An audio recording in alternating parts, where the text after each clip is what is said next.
3 infants were born on the same night in Henrico County, Virginia, in April 1802.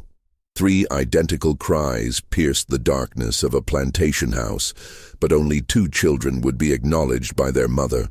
The third, darker-skinned than his siblings by what witnesses described as no more than a shade of summer sun, vanished from all family records within hours of his birth. What happened in that delivery room has remained buried in courthouse documents, private letters, and the whispered testimonies of enslaved women for over 2 centuries. Local authorities never investigated. The family's name was scrubbed from most historical accounts.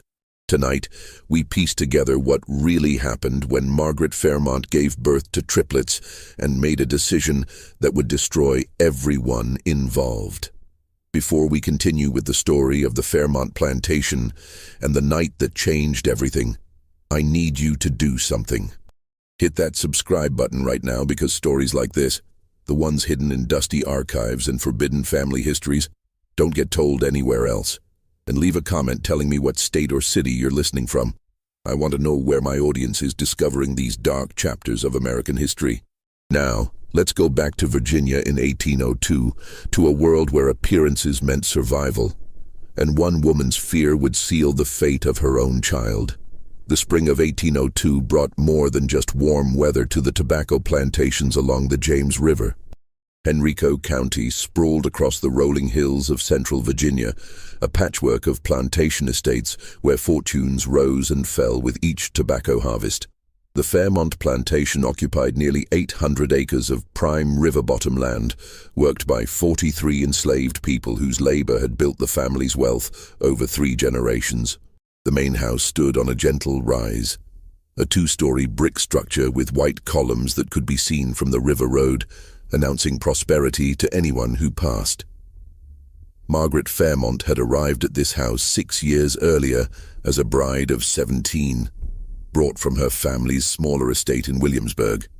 She was the youngest daughter of the Sutherland family, a lineage that traced itself back to English nobility, a fact that Margaret's mother mentioned in every conversation. The marriage to Thomas Fairmont had been celebrated as a perfect match. Old money meeting established land, beauty paired with respectability. Thomas, 15 years Margaret's senior, ran his plantation with the methodical attention of a man who had inherited responsibility young and taken it seriously. But by 1802, that carefully constructed image had begun to show cracks that only those inside the house could see. Margaret had suffered 2 miscarriages in her first 3 years of marriage. The first had been mourned quietly. The second had sent her into a period of melancholy that lasted through an entire winter, during which she rarely left her bedroom. Thomas had grown distant, spending more time inspecting fields and riding to Richmond on business that seemed to multiply. The pressure for an heir weighed on them both, though it was Margaret who felt it most acutely. Her mother's letters arrived weekly, each one containing some reference to cousins who had produced children, neighbors whose families were growing, the natural duty of a wife to secure her husband's legacy. When Margaret finally conceived again in the summer of 1801, the entire household seemed to exhale. Thomas became attentive once more. Margaret's mother visited and pronounced the pregnancy blessed. The enslaved women who worked in the house prepared the nursery with unusual care, perhaps sensing that this child represented something more than just another birth. What no one anticipated was that Margaret carried not 1 child, but 3. The realization came late in the pregnancy. Dr. Edmund Yancey, who attended to the wealthier families in the county, had examined Margaret in February and detected what he described as unusual movement, suggesting multiple quickening.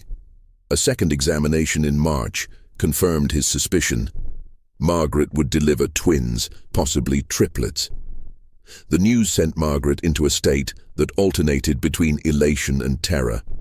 Thomas received the information with quiet satisfaction, already calculating the advantage of multiple heirs. But Margaret knew what others didn't, what she had never told anyone, not even her husband. She had reason to fear what these children might look like. Among the enslaved workers at Fairmont Plantation was a woman named Esther, who had been born on the property 28 years earlier. Esther worked primarily in the main house, attending to the more delicate tasks that Thomas's mother had trained her for before her death. She moved through the rooms with the near-invisible efficiency that was expected of her, present when needed and forgotten when not. Esther had given birth to 2 children herself, though neither had survived past infancy, a tragedy so common among enslaved families that it barely registered in the plantation records beyond a notation of increase, followed by decrease in Thomas's ledger books. Margaret had developed an unusual dependence on Esther during her pregnancy. She insisted that Esther, not the younger housegirls, attend to her in the mornings. She wanted Esther present when Dr. Yancey visited. She created reasons for Esther to sleep in the small servants' room adjacent to the master bedroom, claiming she needed assistance during the night. Thomas found this arrangement peculiar but said nothing. A pregnant woman's whims were to be indulged, and if having Esther nearby provided comfort, so be it. What Thomas didn't know, what Margaret prayed he would never discover, was that his absence from the plantation the previous summer had not gone as unnoticed as he believed. In July of 1801, Thomas had traveled to Williamsburg for 3 weeks to settle a complicated estate matter involving his mother's family. The trip had been planned for months. Margaret had remained at the plantation, claiming the summer heat made travel impossible in her delicate condition, though she wasn't yet showing. During those weeks, the house had felt different, quieter. Margaret had spent more time out of her room, walking the grounds in the early morning, taking tea on the back veranda where she could see the workers in the distant fields. There were 19 enslaved men working the Fairmont plantation that summer. Most were assigned to the tobacco fields, some to the stables, a few to skilled positions as carpenters or blacksmiths. Among them was a man named William, who had been purchased 3 years earlier from a plantation in Maryland after Thomas needed additional skilled labor. William was a carpenter by training, capable of the fine detail work that the plantation occasionally required. He was also noticeably lighter-skinned than most of the enslaved population at Fairmont, the son of a white overseer and an enslaved woman, a fact that was noted in his sale documents, but never discussed openly. What happened between Margaret and William during Thomas's absence was never recorded in any letter, never mentioned in any document. But 9 months later, as Margaret's labor began, on the night of April 23, 1802, she knew there was a possibility, small perhaps, but real, that her children might reveal a truth that would destroy her life. The labor started just after sunset. Margaret's water broke while she was at dinner, sending the household into controlled chaos. Thomas immediately sent for Dr. Yancey, though the doctor lived 8 miles away and might not arrive for hours. Esther was summoned to Margaret's bedroom, along with another enslaved woman named Ruth, who had experience with difficult births. Thomas paced the downstairs hallway, as men of his position were expected to do, drinking brandy and waiting for news. In the bedroom, Margaret's fear manifested as something close to hysteria. She gripped Esther's hand with painful force, her eyes wide and desperate. Between contractions, she whispered things that made no sense to Ruth, but caused Esther's expression to harden into something unreadable. "You have to help me," Margaret gasped, her face slick with sweat. "Whatever happens, you have to help me. Promise me. Promise." Esther nodded slowly, understanding something that Ruth did not. The first child arrived just before midnight. A boy, healthy and screaming with impressive strength. Ruth wrapped him in clean linen and placed him in the cradle that had been prepared. Thomas was called upstairs to see his son, his face breaking into a genuine smile for the first time in months. He stayed only briefly before returning downstairs, giving the women space to work. The second child came an hour later. Another boy, slightly smaller than the first but equally vigorous. Thomas was called again, his satisfaction now mixed with bewilderment at his sudden abundance of heirs. "Is that all?" he asked Dr. Yancey, who had arrived just as the second child was born. "There may be a third," Dr. Yancey said, examining Margaret. "The labor continues." The third child entered the world at 2:17 in the morning. Ruth received him in her experienced hands, and for a moment the room fell into a silence that had nothing to do with the completion of birth. The infant was noticeably darker than his brothers. Not dramatically so. His skin had the tone of someone who had spent a summer in the sun, perhaps, or carried Mediterranean blood. But the difference was unmistakable. Where his brothers were pink and pale, this child had a golden-brown hue that would darken further as he grew. His features, too, seemed subtly different, though he was unmistakably related to his siblings. Margaret saw him and made a sound that was half sob, half whimper. Her worst fear had manifested in flesh and blood. Dr. Yancey frowned, leaning closer to examine the child. Ruth looked between the three infants, her confusion evident, but Esther moved with sudden purpose, taking the child from Ruth's hands. "Miss Margaret needs rest," Esther said firmly. "Too much blood lost. Doctor Yancey, you should prepare some tonic. Ruth, fetch fresh linens from the chest downstairs." Her tone carried enough authority that both Ruth and the doctor responded automatically. In the brief moment when they turned away, Esther met Margaret's eyes. Something passed between them. An understanding, a transaction, a conspiracy. "The third child is weak," Esther said clearly, loud enough for Dr. Yancey to hear as he mixed his tonic. "Breathing poorly. May not survive the night." Dr. Yancey turned back, observed the child in Esther's arms. The infant was, in fact, crying lustily, but Esther held him in a way that muffled the sound against her body. In the dim candlelight, with everyone exhausted and distracted, it was possible to believe what Esther said. "Common with triplets," Dr. Yancey muttered. "The third often fails to thrive." Thomas was not called upstairs to see his third son. Instead, Dr. Yancey went down and delivered the news that while 2 healthy boys had been born, a third had arrived weak and would likely not survive until morning. Thomas received this information with a mixture of disappointment and philosophical acceptance. 2 heirs were more than most men could claim. If God chose to take the third, well, perhaps it was for the best. Triplets were difficult to explain anyway, almost unnatural. 2 sons presented a cleaner legacy. By 3 in the morning, the house had settled. Dr. Yancey left instructions for Margaret's care and departed. Thomas, exhausted and drunk on celebration and brandy, fell asleep in his study. Ruth returned to the servants' quarters. Only Esther remained in Margaret's room, the third infant in her arms. "What will you do?" Margaret whispered, her voice hoarse. "What you asked me to do," Esther replied. "Hide him. He can't stay here. Thomas can't see him. No one can know. I understand. You'll take care of it." Margaret's eyes were feverish, desperate. "You'll make sure? You promise?" Esther looked down at the child in her arms. He had fallen asleep, his small chest rising and falling with the perfect rhythm of healthy life. She had held her own children like this, for the brief time they had lived. She knew the weight of an infant, the vulnerability of new life. "Yes," Esther said quietly, "I promise." What Esther did in the hours that followed would haunt Henrico County for generations.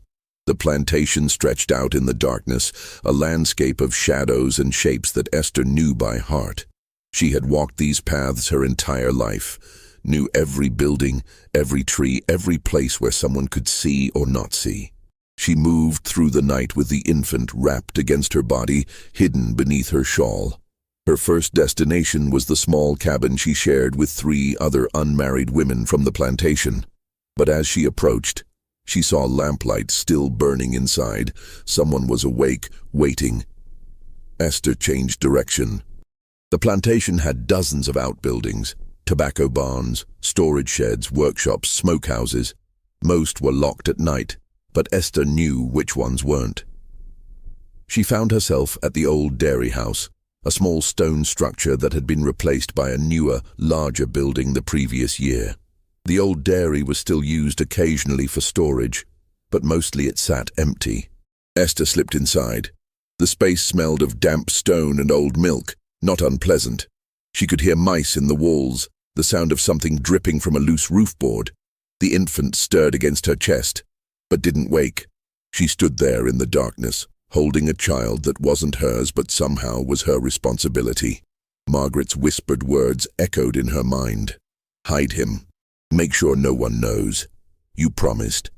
But what did Margaret think would happen? Did she imagine Esther could simply make a newborn infant disappear? Did she expect Esther to do what couldn't be spoken aloud?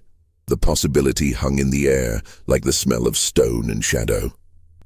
Esther knew what some women did when faced with impossible choices. She had seen it before, whispered about it in the quarters. Infants who failed to thrive, children who took sick sudden, births that went wrong in convenient ways.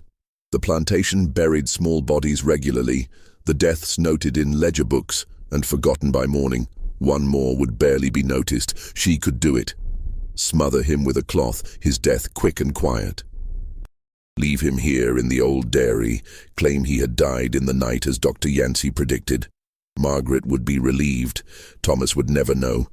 The secret would die with the child, buried in the family cemetery with all the other unnamed infants. Esther looked down at the sleeping face. In the darkness, she couldn't see his skin color. He was just a baby, just a child who happened to be born into circumstances beyond his control. She thought of her own children, both dead before their first year. She thought of the choice Margaret had, the power to decide which of her children deserved life and which deserved erasure. She thought of the fact that Margaret's decision had been based not on the child's health or strength or prospects, but purely on the shade of his skin. Evidence of a betrayal that Margaret herself had engineered, but now wanted to erase. Esther made a decision that was both mercy and revenge. She left the old dairy and walked deeper into the plantation's territory, past the working buildings, into the area where the enslaved families lived. The cabins here were arranged in rough rows, each housing multiple families in cramped quarters. Esther approached one cabin at the far end, smaller than the others, where a woman lived alone. Dinah was 53 years old, ancient by plantation standards. She had worked in the tobacco fields until her hands became too gnarled with arthritis, and now she existed in a strange limbo, too old to work, too healthy to be dismissed as completely useless. She mended clothing, prepared herbs for the sick, watched over children when their parents worked. She had outlived 2 husbands and 4 children, her survival a mystery even to herself. Esther knocked softly. Dinah opened the door almost immediately as if she had been expecting someone. "You have something that needs hiding," Dinah said, not a question. Her eyes moved to the bundle in Esther's arms. Miss Margaret's 3rd child. Born different from the others. Dinah's expression didn't change. She had seen too much in 5 decades to be surprised by anything. Different how? Darker. Shows his father's blood. Dinah opened the door wider. "And Miss Margaret don't want him. Says he's weak. Says he won't survive. But he will survive, won't he?"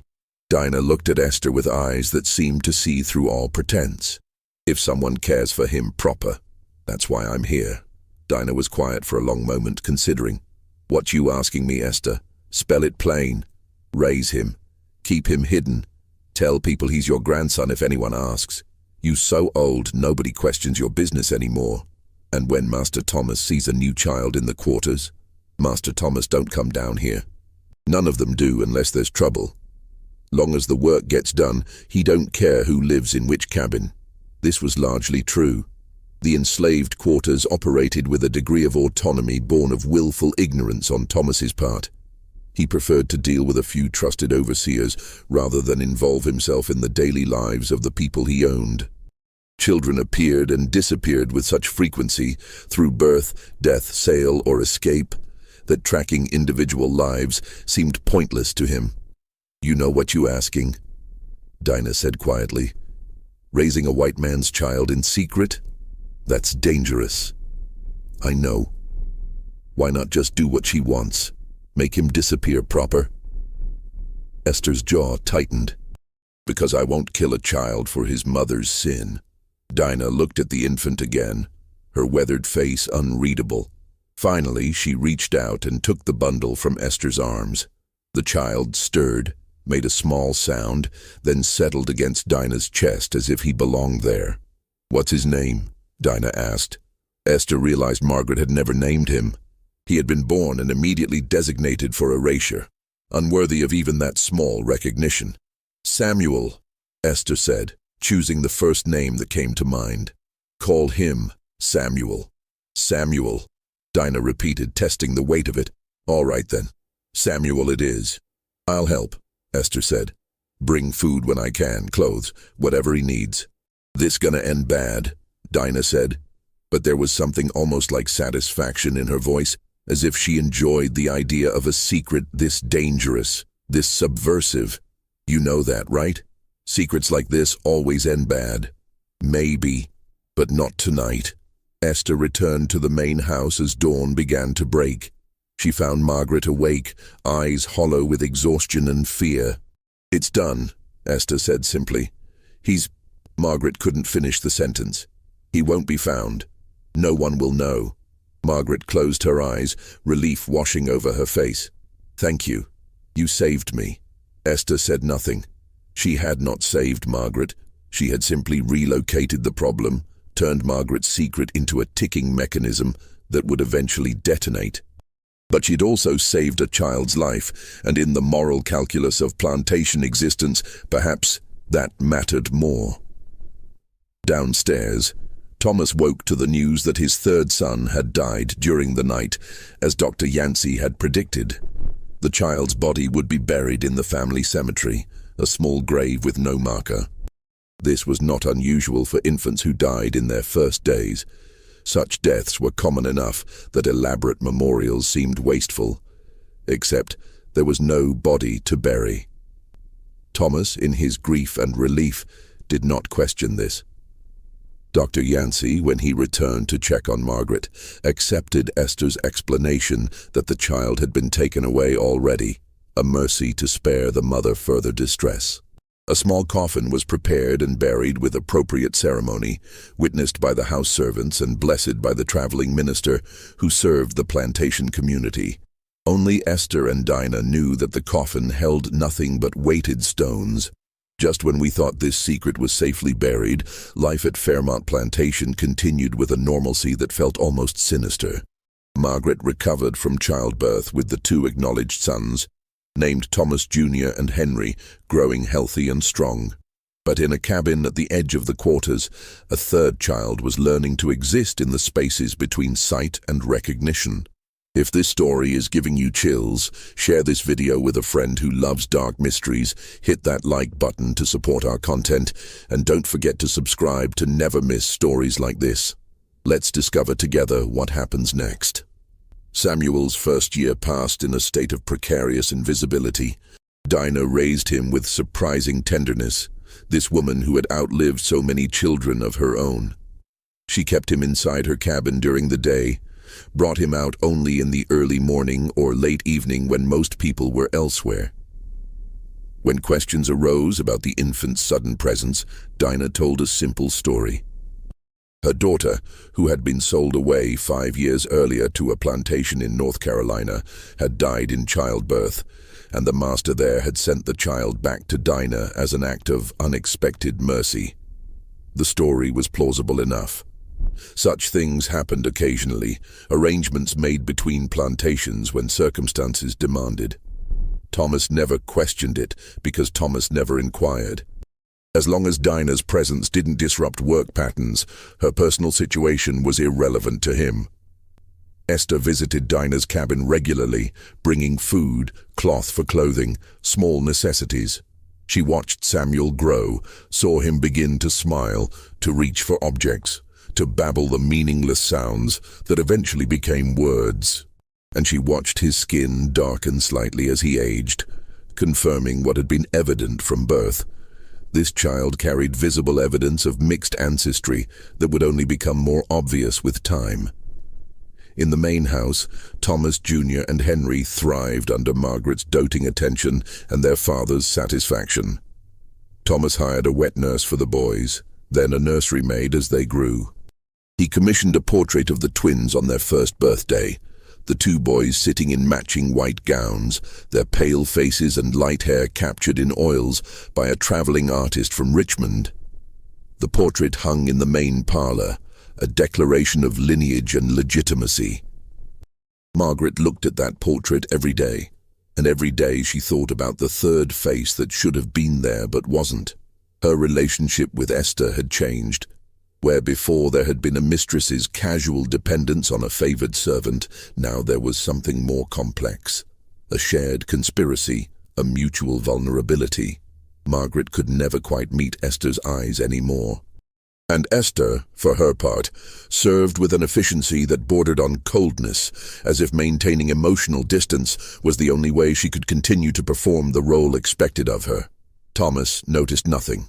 He was busy with the endless demands of plantation management, negotiations with merchants, a brief stint in the Virginia House of Burgesses that took him to Richmond for weeks at a time. His sons were healthy, his wife had recovered, his tobacco crop was promising. Life was, by his assessment, proceeding exactly as it should. But in the quarters, among the enslaved community, knowledge of Samuel's true parentage spread in the way such knowledge always spread.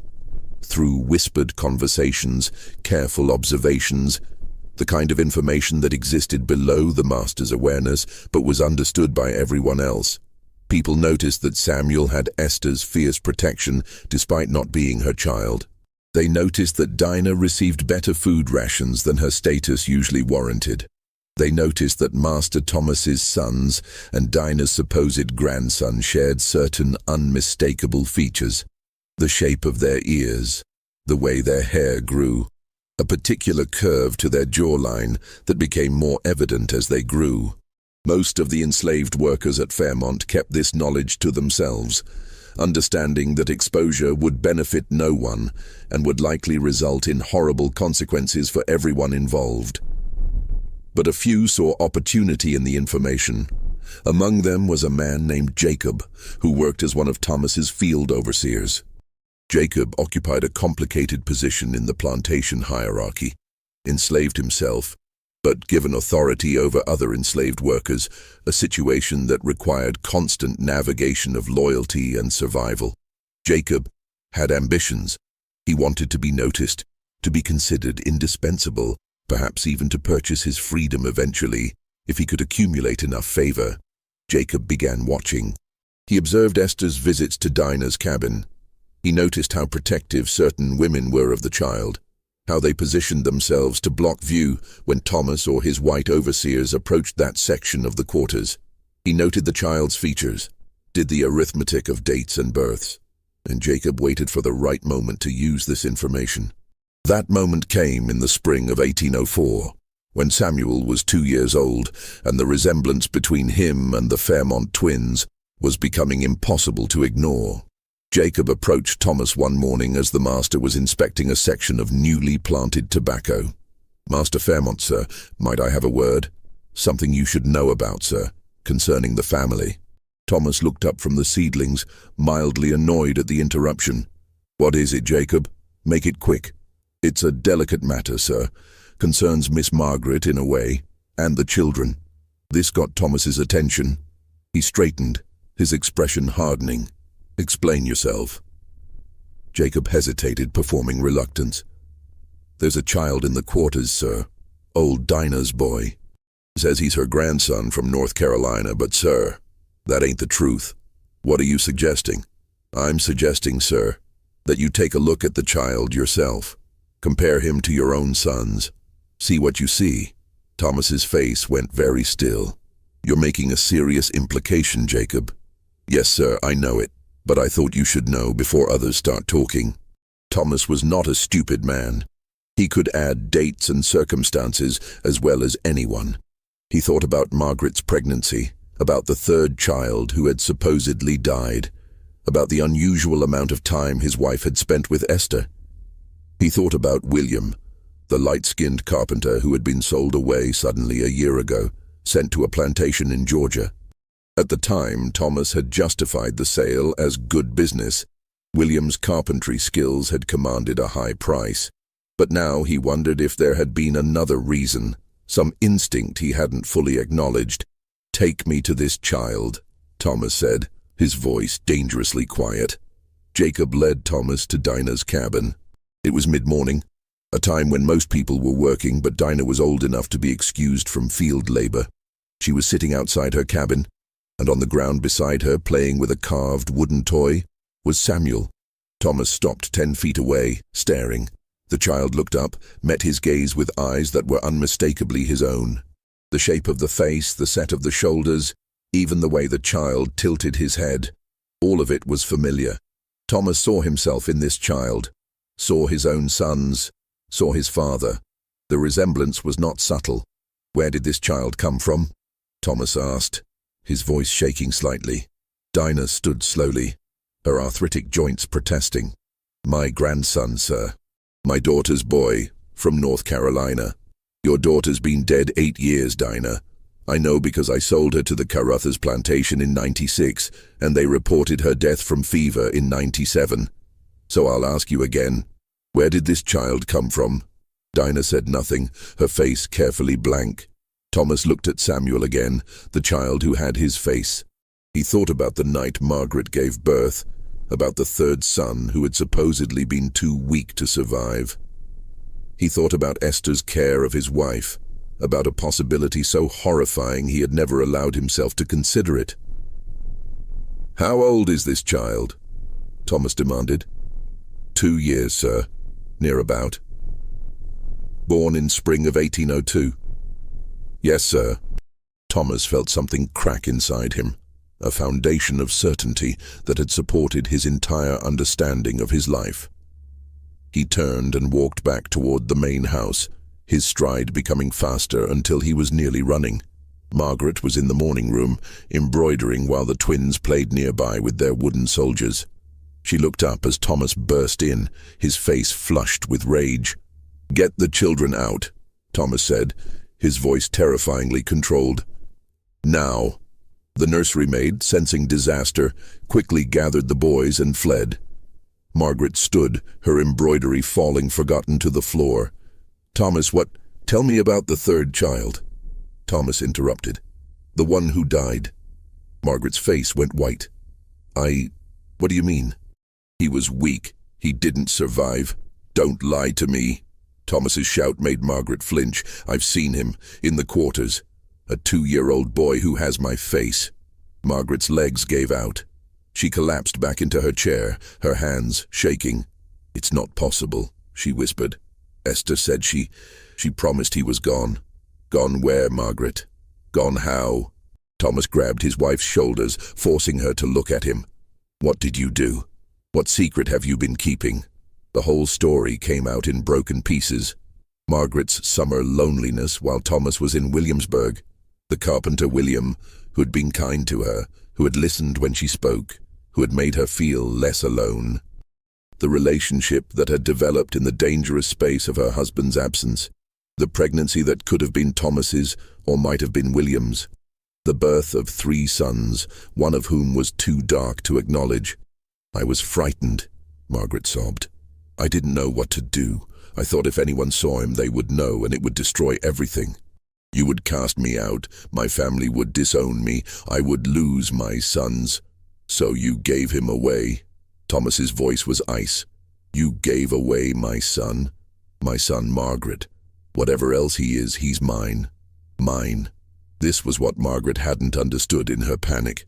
She had seen the child as evidence of her betrayal, something to be hidden or erased. But Thomas saw him as property, as lineage, as his regardless of the circumstances of conception. In the twisted logic of plantation society, the child was Thomas's because everything on the plantation was Thomas's, the land, the tobacco, the people, the children.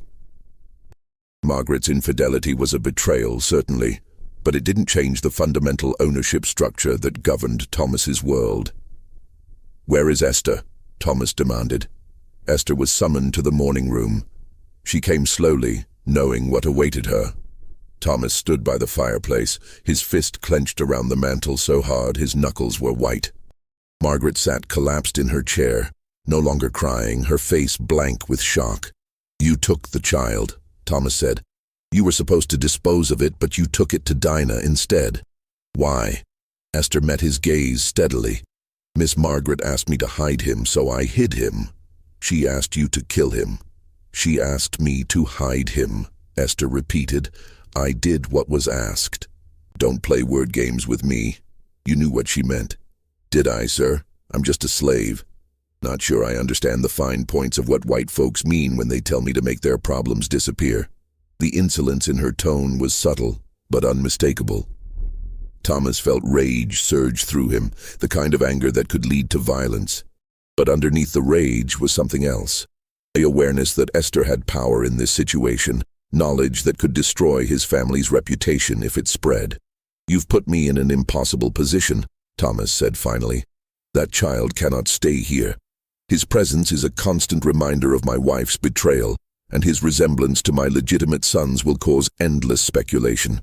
Then sell him, Esther said flatly. Sell him away, like you sell anyone else who becomes inconvenient. Margaret made a sound of protest, but Thomas ignored her. He's 2 years old, Thomas said. Too young to sell for meaningful profit, and any buyer would ask questions about his parentage, the questions I can't afford to have asked. So what will you do? Esther asked. Thomas looked at her for a long moment. That depends on whether you can keep your mouth shut. This secret stays here, between the four of us. Me, Margaret, you, and Dinah. The child continues to live in the quarters as Dinah's grandson. No one speaks of his real parentage, ever. If this information leaves this room, if there is even a whisper that reaches beyond this plantation, I will hold you personally responsible. Do you understand? Yes, sir. I could have you whipped for this, Thomas said quietly. For concealing information, for disobeying orders, for your insolence today. Give me one reason I shouldn't. Because then you'd have to explain why, Esther replied. And that's a conversation you don't want to have. They stared at each other, master and slave, caught in a web of mutual compromise that inverted all the usual power dynamics. Get out, Thomas said finally, and send Dinah to me. We need to establish some rules. Dinah came to the main house, walking slowly, her face resigned. She had known this day would come eventually.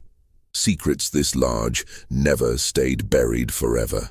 Thomas met her in his study, a room lined with ledgers and law books, the administrative heart of the plantation. The child stays with you, Thomas said without preamble.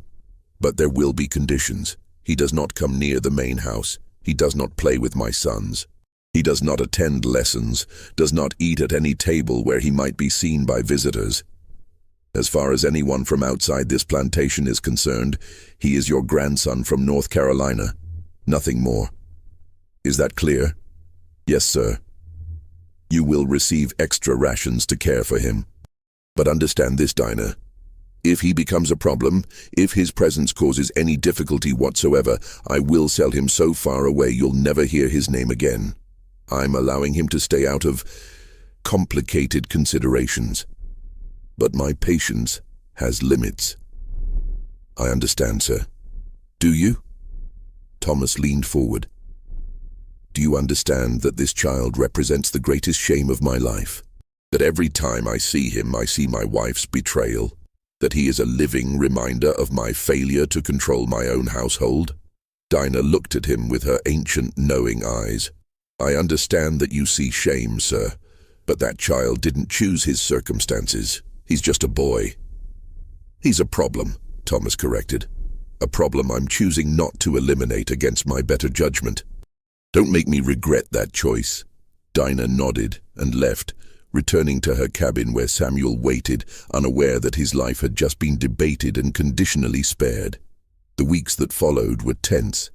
Margaret took to her bed again, this time not with melancholy, but with a kind of desperate shame that manifested as physical illness. She saw Dr. Yancey, who prescribed tonics and rest. She wrote letters to her mother that she never sent, trying to explain what had happened and why. Thomas threw himself into work, spending as much time away from the house as possible. He rode to Richmond frequently, attended every social function that provided an excuse for absence. He looked at his legitimate sons and tried to feel the pride he had felt before, but now their faces reminded him of another face, one that should not exist but did. And in the quarters, Samuel continued to grow, unaware of the chaos his existence had caused, protected by an old woman who had decided this was the one fight she wouldn't surrender. The arrangement Thomas had imposed might have held if plantation life existed in isolation, but no plantation was truly isolated, and secrets had a way of spreading like tobacco blight, invisible until the damage was already done. The problem began with visitors. The Fairmont plantation, like most estates of its size, regularly entertained guests, business associates, family members, neighbors from other plantations. These visits were essential to maintaining social position and business relationships. And these visitors, particularly the women, wanted to see the children. Thomas Jr. and Henry, now 4 years old, were exhibited with the kind of casual pride that came naturally to proud fathers. They were dressed in miniature versions of gentlemen's clothing, taught to bow and greet visitors with appropriate formality. Margaret, when she was well enough to receive guests, would show off their accomplishments. How Henry could recite passages from the Bible, how Thomas Jr. could identify letters and write his name. And inevitably, during these visits, someone would walk through the plantation grounds. They would see the quarters, observe the workers, and sometimes they would see Samuel. The first incident occurred in the fall of 1805, when Margaret's older sister, Charlotte, visited from Williamsburg with her husband. Charlotte had 3 daughters, and had always felt slightly superior to Margaret, whose struggle to produce heirs had been the subject of family gossip. Now, seeing the healthy twin boys, Charlotte's superiority felt threatened, and she looked for anything that might restore her sense of advantage. On the second day of her visit, Charlotte took a morning walk through the plantation grounds. It was something wealthy white women did, inspect the quarters with the pretense of concern for the workers' welfare, though really it was just another way to assert dominance.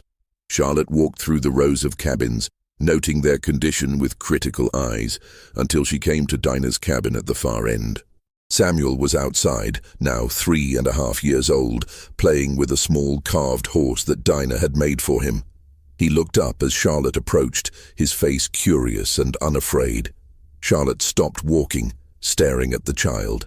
She saw Thomas's face in miniature, saw the Sutherland family features that she shared with Margaret.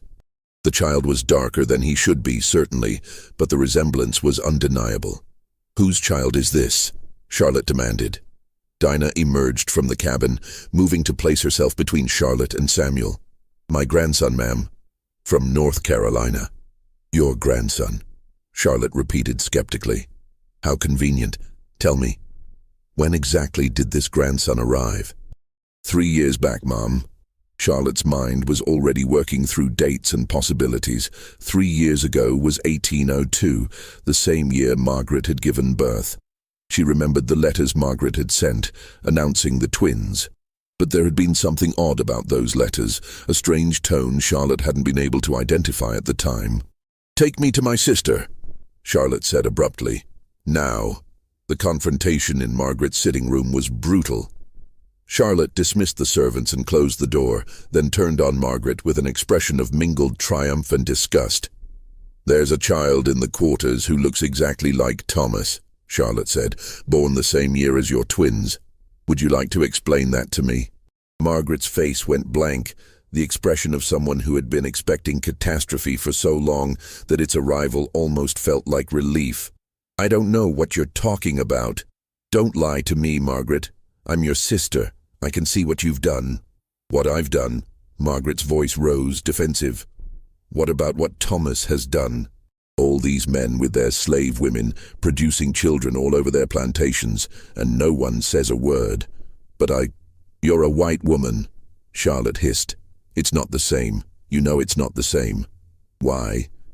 "Because we're supposed to pretend our husbands are faithful while they rape the women they own. Because we're supposed to smile and ignore the children who look like our husbands running through the quarters."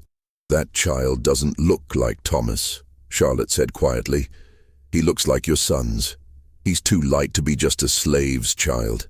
"Margaret, what did you do?" The full story didn't come out, not then. Margaret held on to some shred of dignity, refusing to confess everything. But Charlotte was intelligent enough to piece together the basic truth. Margaret had been unfaithful, had produced a child of mixed race. and had hidden him in the quarters rather than face the consequences. "Does Mother know?" Charlotte asked. "No, no one knows. Just Thomas and the servants. This will destroy you if it gets out. Destroy all of us." "The scandal."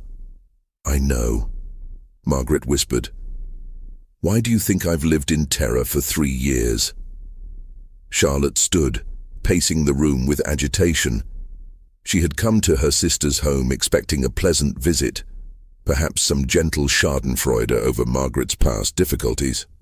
Instead, she had discovered a scandal that threatened the entire family's reputation. "That child cannot stay here," Charlotte said finally. "He's visible proof of your betrayal. Thomas wants him here. He considers Samuel his son, legally, his property." "Samuel?" Charlotte's voice was sharp. "You named him?" "I didn't. Esther did. The woman who helped." Charlotte processed this information, her expression calculating. "Then there's a simple solution. The child must disappear. Properly this time. He's young enough that it can be arranged quietly. An accident, an illness, these things happen all the time with slave children." Margaret felt something revolt in her, a maternal instinct that 3 years of separation hadn't entirely killed. "No, I won't. I can't. You don't have a choice. Unless you want our entire family destroyed. Unless you want your sons to grow up with everyone knowing their mother is an adulteress who produced a bastard child. Is that what you want?" The conversation continued for hours, but the conclusion was inevitable. Charlotte was right.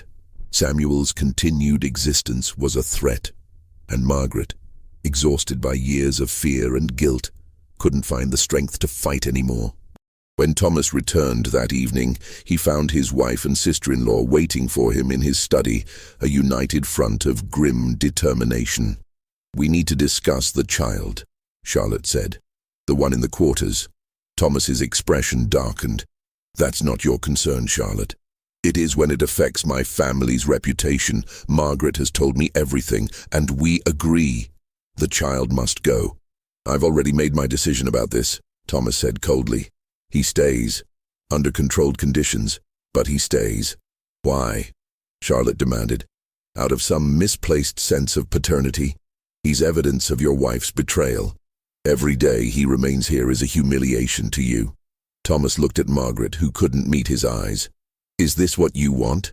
For your son to be removed?" "He's not my son," Margaret said, but her voice broke on the words. "Not really. He can't be." "But he is," Thomas said quietly. "That's the problem, isn't it? He's mine, whether I want him or not. And I don't kill what's mine." "Then sell him," Charlotte pressed, "far away, to someone who'll never connect him to this family. He's 3 years old. Who buys a 3-year-old child? Plenty of plantations need young workers, or there are families in the city who take in children as household servants. It can be done quietly, for the right price." Thomas stood silent for a long moment, wrestling with conflicting impulses. The practical part of him recognized that Charlotte was right. Samuel's presence was dangerous. But another part, the part that counted tobacco yields and tracked bloodlines and thought in terms of property and legacy, couldn't quite accept the idea of disposing of his own son, regardless of the circumstances. "I'll consider it," Thomas said finally. "But not now. The child stays until I decide otherwise." Charlotte left 2 days later, disappointed but not defeated. She had planted the seed, and she knew Thomas was a practical man. Eventually, practicality would win. But Charlotte made one critical mistake before she left. She mentioned the situation to her husband, swearing him to secrecy. And her husband, after several glasses of port at a gentleman's club in Williamsburg, mentioned it to a business associate. And that associate mentioned it to his wife. And so the secret began its inevitable spread, leaking out in fragments and whispers, growing distorted as it passed from mouth to mouth. By the spring of 1806, rumors had reached several of the neighboring plantations. The details were confused. Some said Thomas had fathered a child with a slave woman, others claimed Margaret had taken a lover, still others insisted the whole thing was a lie spread by jealous competitors. But everyone agreed on one thing: Something was wrong at Fairmont Plantation, some scandal involving children and hidden parentage. Thomas began noticing the change in how people treated him. Conversations would stop when he entered a room. Business associates were slightly cooler in their dealings. Invitations to social events became less frequent. Nothing overt, nothing he could confront directly, but a definite shift in social temperature.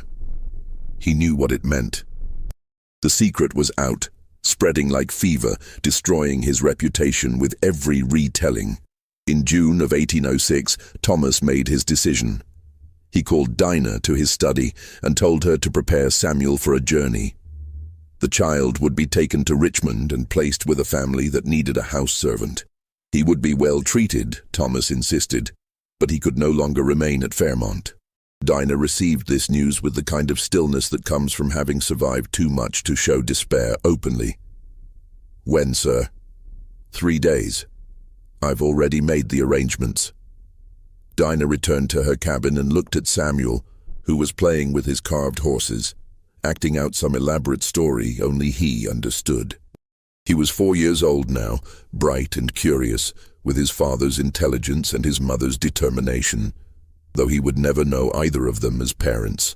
She had raised him for 4 years, this child who wasn't hers, but had become hers through the alchemy of daily care. She had taught him to walk, to speak, to recognize plants and birds. She had told him stories at night, had held him through nightmares, had loved him in the way one loves a child who represents something more than just themselves. And now he would be taken away, sold to strangers, sent into a life she couldn't protect him from. Dinah made a decision that was both desperate and calculated. That night, after Samuel fell asleep, she slipped out of the cabin and walked to Esther's quarters. Esther was awake when Dinah arrived, as if she had been expecting this visit.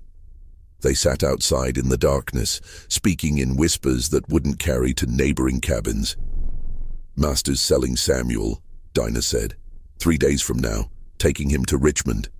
Esther's expression didn't change, but her hands clenched into fists. "I feared this was coming." "I can't let it happen," Dinah said quietly. "I won't. I've lost too many children in my life. I won't lose another one." "What are you planning?" "I'm taking him away, running." The word hung between them, heavy with consequence. Running was the ultimate transgression, the act that could result in brutal punishment or death. But it was also the only form of resistance available, the only way to truly defy the system that owned them. "You'll die if they catch you," Esther said flatly. "Or worse. You know what they do to runaways." "I know. But I also know what they do to children in those city houses. I've heard the stories. Samuel won't survive it. Better to try and fail than to just hand him over. You're old, Dinah. You won't make it 50 miles. Your joints can barely handle walking around the plantation. Then I'll make it 20 miles. Or 10. Or 5. However far I can get before they catch me." Esther looked at her for a long moment, seeing the absolute determination in the older woman's face. "You need help. I need information, routes, safe houses. You know people, Esther. You hear things. Tell me how to do this." Over the next 2 days, Esther gathered what information she could.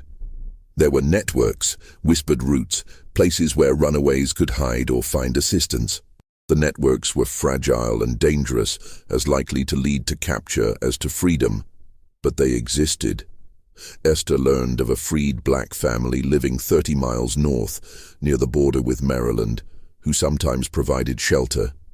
She learned of churches where sympathetic ministers might offer food. She learned of places to avoid, areas where slave catchers were known to patrol. She passed this information to Dinah in fragments, careful conversations in moments when they wouldn't be overheard. They made plans with the thoroughness of generals planning a campaign, knowing that every detail could mean the difference between escape and capture. On the 3rd night, the night before Samuel was scheduled to be taken to Richmond, Dinah prepared to leave. She packed what little she could carry, some food, a blanket, a knife. She woke Samuel and dressed him in his warmest clothes, though he was confused and sleepy. "Where are we going, Grandma?" he asked, using the title that had become natural to him. "On an adventure," Dinah said, keeping her voice light despite the fear coursing through her. "We're going to see new places. Will we come back?" "Maybe," Dinah said, the line necessary. "Maybe someday." They slipped out of the cabin just after midnight, when most people were deeply asleep. The plantation was dark, except for a few scattered lights in the main house. Dinah held Samuel's hand and moved as quickly as her old body would allow, heading not toward the road, but into the woods that bordered the eastern edge of the property. They had made it perhaps half a mile when Samuel stumbled and fell, crying out in pain. Dinah helped him up, found that he had twisted his ankle on a root. He could walk, but slowly, and he was starting to cry in earnest now, the adventure turning frightening. "Hush, baby," Dinah whispered urgently. "We have to be quiet. It's part of the game."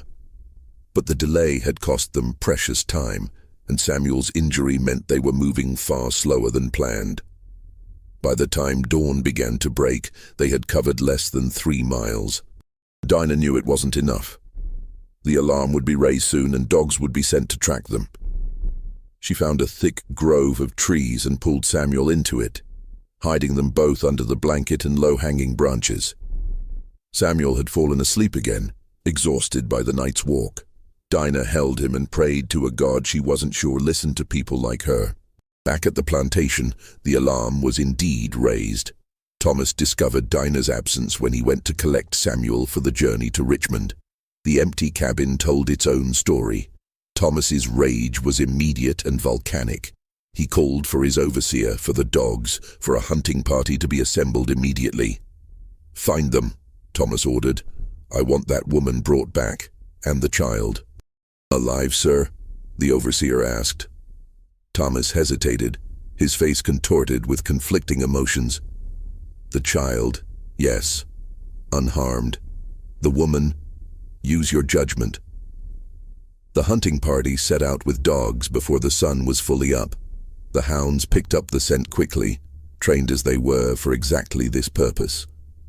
They followed the trail into the woods, baying with excitement at the fresh track. Dinah heard the dogs and knew it was over. She woke Samuel and tried to explain, tried to prepare him for what was coming. But how do you explain capture and consequences to a 4-year-old child? "I need you to be brave," Dinah told him, holding his face between her weathered hands. "Whatever happens, remember that I love you. Remember that you're worth more than they say you are. You understand me, Samuel? You're worth everything." Samuel nodded, not understanding but sensing the gravity of the moment. The hunting party found them within the hour. 6 men on horseback, 2 with rifles, the dogs straining at their leashes. They surrounded the grove where Dinah and Samuel hid, cutting off any possibility of further flight. "Come out," the overseer called. "It's over, Dinah. Don't make this harder." Dinah emerged slowly, holding Samuel's hand.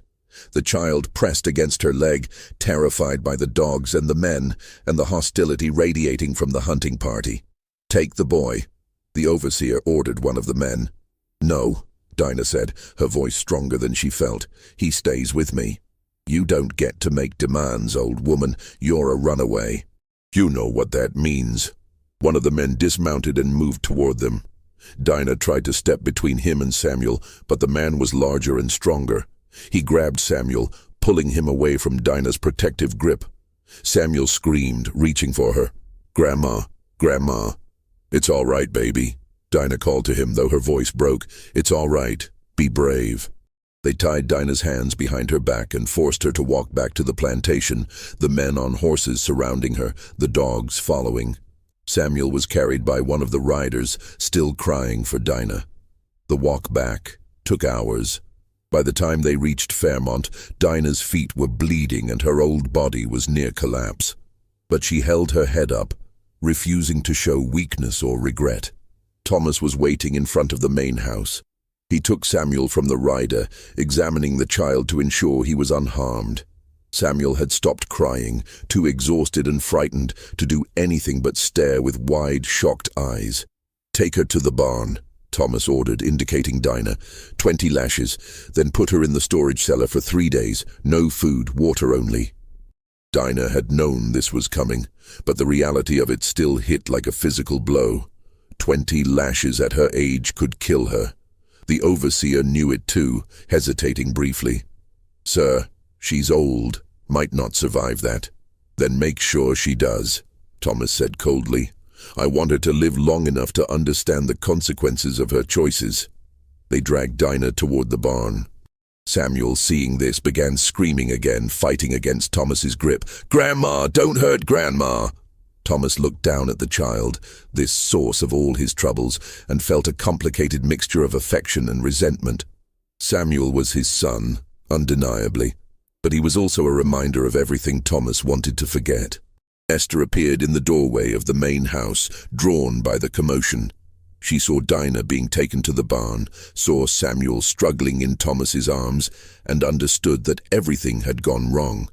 "Master Fairmont," Esther said quietly, "let me take the child. He's frightened." Thomas looked at her. This woman who had started all of this by choosing mercy over obedience. "You knew about this, didn't you? About Dinah's plan to run?" "No, sir." "Don't lie to me, Esther. You've been helping her all along." "I gave her information, sir, that's all. I didn't know she'd actually run." Thomas could have her whipped too, could punish everyone involved in this conspiracy. But he was tired, so tired of this situation and all its complications. "Take him," Thomas said, handing Samuel to Esther. "Keep him in the quarters. I'll deal with all of this tomorrow." Esther took Samuel, who clung to her desperately. She carried him away from the barn, away from the sounds that were about to begin, shielding his ears and trying to provide what small comfort she could. In the barn, Dinah was whipped. 20 lashes, delivered with the cold efficiency of routine punishment. She screamed at first, then fell silent, conserving what strength remained. When it was done, they left her bleeding on the barn floor, too damaged to move. She would survive. Barely. But Dinah would never walk without pain again, and the infection from her wounds would sicken her for months. The woman who had tried to save a child through flight would spend the rest of her shortened life as a cautionary tale about the price of resistance. The attempted escape had changed everything. Thomas could no longer maintain the fiction that Samuel could remain at Fairmont under controlled conditions. The child had become too visible, his presence too controversial, his very existence a source of instability. But the scandal had also spread too far for discretion. Thomas couldn't simply sell Samuel to a family in Richmond without raising questions about why this child, who resembled the Fairmont twins so closely, was being disposed of. Any potential buyer would wonder, would speculate, would potentially spread more rumors. Thomas found himself trapped by the very secrecy he had tried to maintain. He couldn't acknowledge Samuel as his son without confirming Margaret's infidelity. But he couldn't get rid of Samuel without drawing attention to the mystery. Every option led to exposure, to shame, to the destruction of his family's reputation. He spent weeks wrestling with the problem, drinking more heavily, avoiding both Margaret and Samuel, trying to find a solution that didn't exist. The answer, when it came, arrived in the form of a letter from Charlotte. His sister-in-law had been making inquiries, using her connections in Williamsburg and Richmond, seeking a way to resolve the situation quietly. She had found, she wrote, a missionary family traveling to the Western Territories, seeking to establish a church in the Ohio Valley. They were looking for children to take with them. Orphans, unwanted children, anyone who needed a fresh start far from civilization. They ask no questions about parentage, Charlotte wrote. They care only about providing Christian education to children in need. This could be the solution you've been seeking. The child would be removed far enough that he could never return or cause embarrassment. And the family is respectable enough that you could claim, if asked, that you made a charitable gesture in supporting their mission. Thomas read the letter 3 times, considering. Ohio was nearly 1,000 miles away, across mountains and through territories that were barely settled. A 4-year-old child sent there would likely never return. There would be no possibility of future complications, no chance encounters, no awkward questions. Samuel would simply disappear into the vastness of the western frontier. It was, Thomas realized, the perfect solution. Not quite murder, not quite abandonment, but a permanent removal that could be framed as charity rather than cruelty. He wrote back to Charlotte immediately, accepting her suggestion. The missionary family arrived at Fairmont Plantation in early September 1806. Reverend Marcus Hayes and his wife Elizabeth were plain, earnest people in their 30s, driven by religious conviction to bring Christianity to the frontier.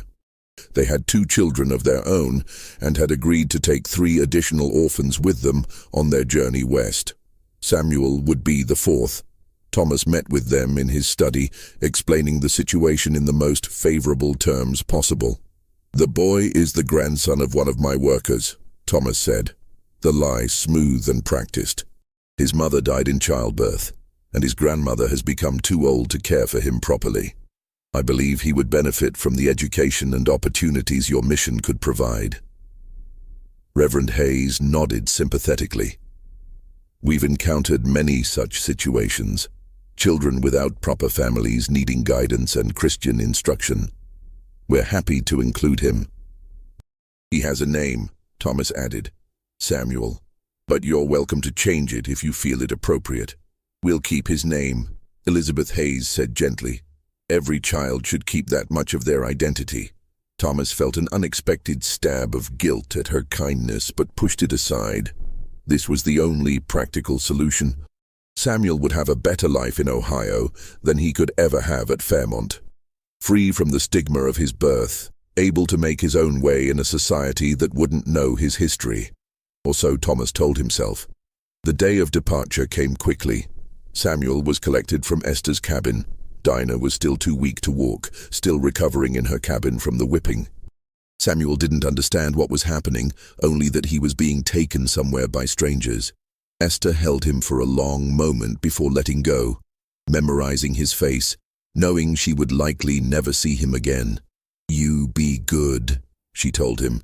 "You listen to these people, you learn everything they teach you, and you remember. You're worth just as much as anyone else. Don't let anyone tell you different." Samuel nodded, not understanding but sensing the finality of the moment. Margaret watched from her bedroom window as the missionary family's wagon prepared to leave, Samuel sitting in the back among bundles of supplies and the other orphaned children. She had not said goodbye to him.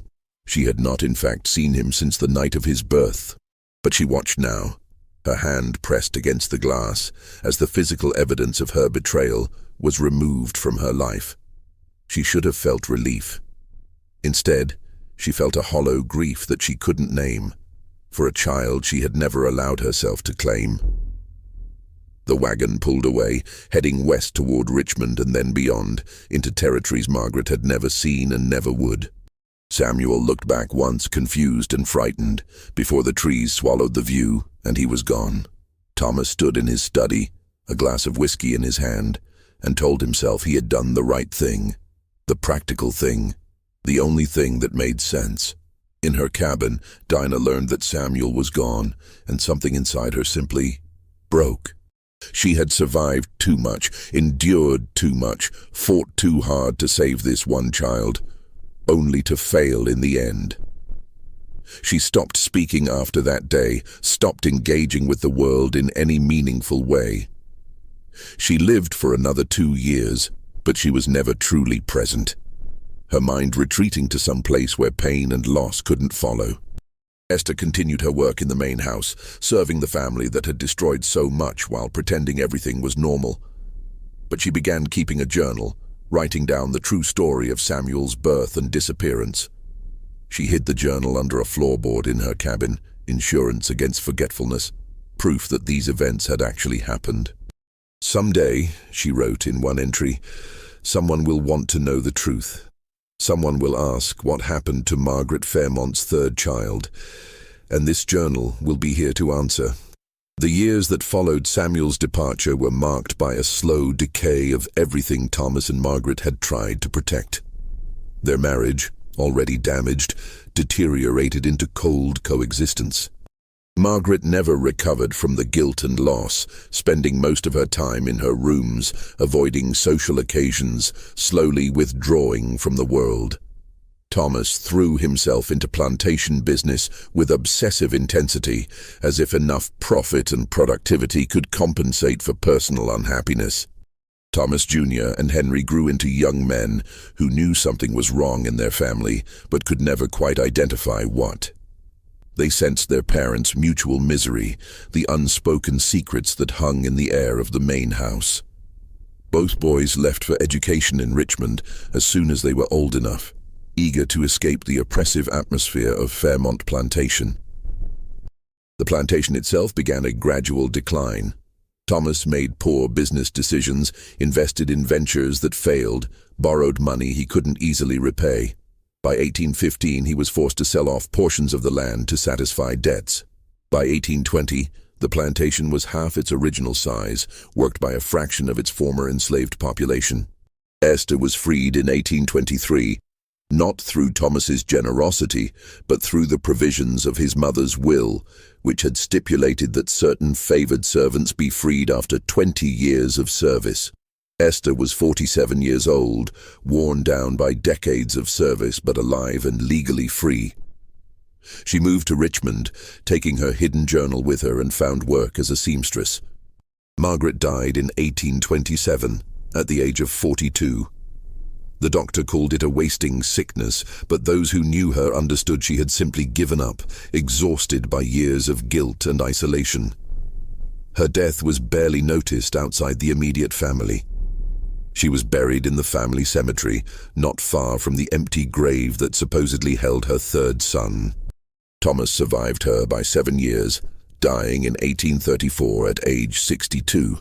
His obituary in the Richmond newspaper was brief, noting his service in the Virginia House of Burgesses and his management of a once prosperous plantation. It made no mention of scandal, secrets, or hidden children. His estate, diminished and debt-ridden, was divided between Thomas Jr. and Henry, neither of whom wanted to maintain the property. They sold it in 1836 to a land speculator who divided it into smaller farms. The Fairmont Plantation House still stands today, though it's been converted into a museum and event space. Tour guides mention the family's history during the colonial period, the plantation's role in tobacco production, the architecture of the main house. They do not mention Margaret's third child, or the conspiracy that surrounded his birth, or the lives destroyed to maintain a secret. Because for over a century that secret remained buried. Esther's journal surfaced in 1889, discovered in a trunk of her belongings after her great-granddaughter died. The family, uncertain what to do with the explosive contents, consulted a lawyer who advised them to donate it to the Virginia Historical Society, with the stipulation that it not be made public for 50 years. The journal was catalogued and stored, largely forgotten in the archives. It wasn't until 1952 that a graduate student researching plantation life stumbled across Esther's journal and recognized its significance. The story of Margaret Fairmont's triplets and the dark-skinned child who was hidden, then sent away, was finally revealed to historians and researchers.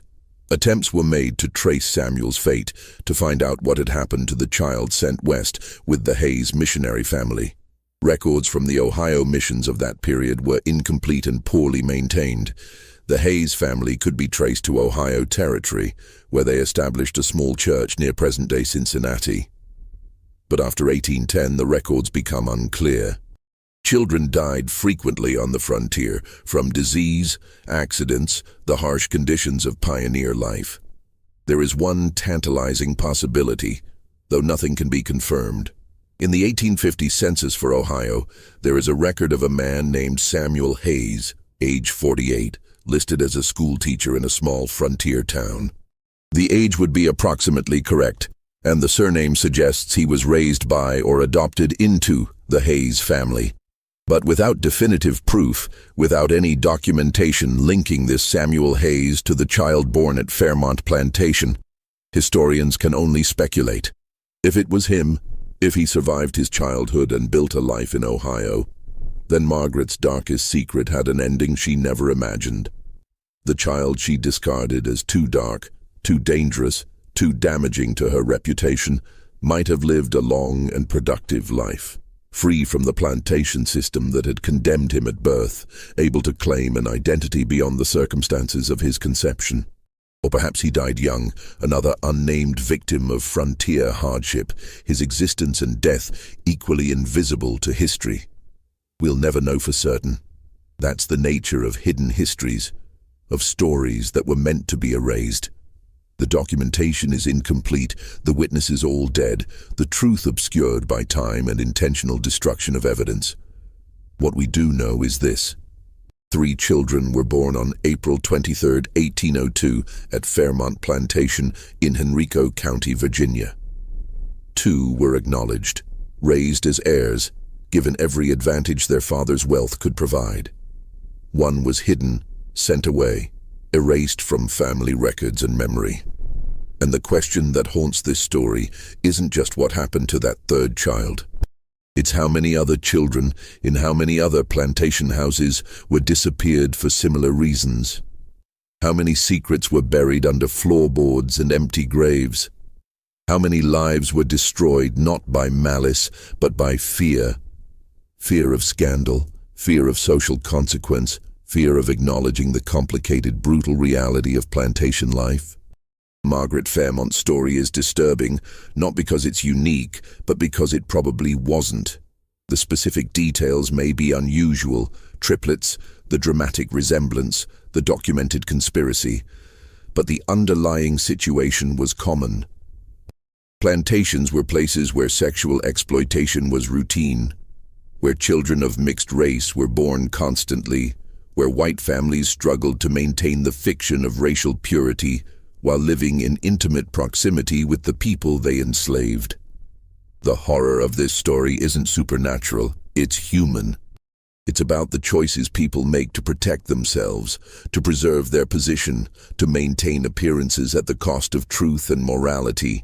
It's about a mother who loved her children enough to protect 2 of them, but not enough to acknowledge the 3rd. It's about a father who claimed ownership of everything on his plantation except the son who most needed his protection. It's about a community that chose silence over justice, secrecy over truth. And it's about a child, Samuel, the unwanted triplet, the hidden son, the boy who was too dark to acknowledge, whose life mattered less than his mother's reputation, whose existence was treated as a problem to be solved rather than a life to be valued. This mystery shows us that the darkest chapters of history aren't always about ghosts and curses. Sometimes they're about flesh and blood, about real people making terrible choices for understandable reasons, about systems that forced those choices on people who were trapped within them. What do you think of this story? Do you believe everything was revealed, or are there still secrets buried in the archives of Henrico County? Were there other children like Samuel, erased from history by frightened mothers and complicit fathers? Leave your comment below with your thoughts. If you enjoyed this tale and want more horror stories like this, subscribe, hit the notification bell, and share with someone who loves mysteries. The past is full of stories we were never meant to hear. Let's keep listening. See you in the next video.